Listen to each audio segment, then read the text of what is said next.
Hindi na po siya sa sa transient kasi hindi po yan nakakasya at alam ko po na bongga po yan.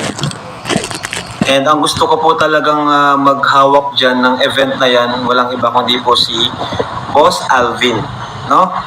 Of ALM, kasi siya lang yung pinagkakatiwalaan ko sa mga ganyan. Gusto ko maging smooth lang yung ating magiging program kasi siya yung madalas ko makausap and alam ko na yung paano makipag-work kay Alvin kasi may mga nangyayari na kasing plano-plano, so wala tayong alam dyan.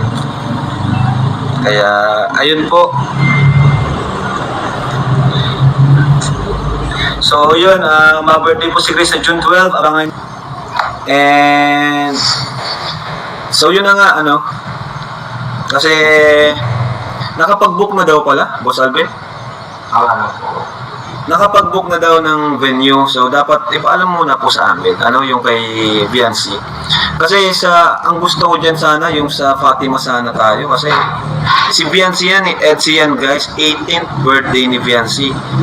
Mas better kung sa Fatima. Fatima tayo guys. Kung kaya naman natin, Fatima tayo. Yung pinagdibuhan ni Rachel. Di ba boss? Sa tingin mo boss? Ikaw boss?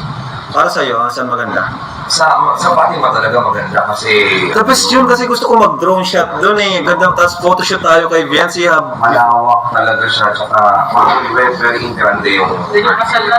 Doon kami kinasal ni Jack. Ang ganda talaga doon. Sana mayroong maganda sa Fatima talaga. Plano, ipaalam nyo muna po sa amin. Please lang po, Kasi nung nakaraan po yung sa Danjoy, rin kami, na-stress kami doon. Sa totoo lang. Pero okay naman ang kinalabasan. Pero syempre, di pa rin mawawala yung... Buti na lang, si Boss Alvin yung host nun. Yung sa birthday ni Joy.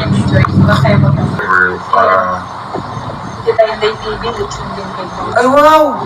Grabe! So, wala pa sa ating pinaka-coordination kung anong plano. So, hanggang maaari, yun, Ilan sa Prime Suite? Medyo, ako doon, ayoko doon. Gusto ko special ang birthday ni Viancy guys. Marami yan, marami pupunta. And yung palang mga pupunta na supporters, kayo po ang pwede sa transient po. Ayan, sa transient na po kayo huwag na po kayo sa iba, sa transient na po kayo. Yung mga supporters na uuwi dito ng kain. Yes. Mag-book na po kayo ngayon, kami nang bahala sa inyo.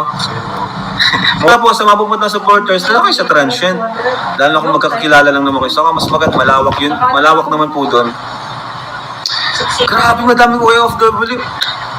Parang kasal ata ito Kasal ata ito. Grabe.